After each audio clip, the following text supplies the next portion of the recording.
শুভ দুপুর বন্ধুরা। আজকে একটি খুব সুন্দর ভিডিও তোমাদের সাথে শেয়ার করতে চলেছি। দেখো, আর কিছুদিন পরেই আমাদের বাড়িতে একটি শুভ অনুষ্ঠান হতে চলেছে, আমার ছেলের শুভ উপনয়ন।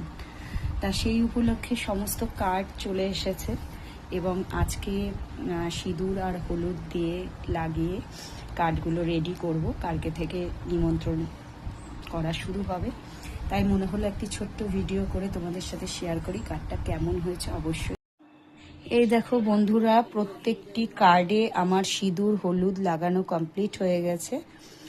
অনেকগুলো কার্ড ছিল, অনেকটা টাইম লাগলো। দেখো, প্রত্যেকটা কার্ডে আমি লাগিয়েছি আর একটু করে হাওয়ায় মেলে দিয়েছি, যেহেতু কাঁচা হলুদ থেতো করে লাগাতে হয়, এই জন্য যাতে একটু শুকায়, শুকানোর জন্য আমি একটু মেলে দিয়েছি। দেখো এই যে, আর এর মধ্যে প্রথম কার্ডটি যাবে আমার বড় মার জন্য তোলা থাকবে, এই কার্ডটি যাবে আমার বড় মা। আর এই যে প্রথম একটি কার্ড আমি তুলে রাখছি আমার বড় মার কাছে পুজো দেওয়ার জন্য। সামনেই যাব বড় মার কাছে পুজো দিতে। এই কার্ডটি বড় মার নাম করে আমি তুলে রাখছি, যাতে বড় মার কাছে আশীর্বাদ নিয়ে আসবো কার্ডটি নিয়ে গিয়ে পুজো দিয়ে, যাতে আমার ছেলের এই শুভ উপনয়ন শুভ কাজটি যাতে খুব সুসম্পন্নভাবে সম্পূর্ণ হয় এবং তোমরাও সকলে আশীর্বাদ করো যাতে কাজটি ভালোভাবে আমি সম্পূর্ণ হয়। ভিডিওটি যদি ভালো লাগে লাইক কমেন্ট করো।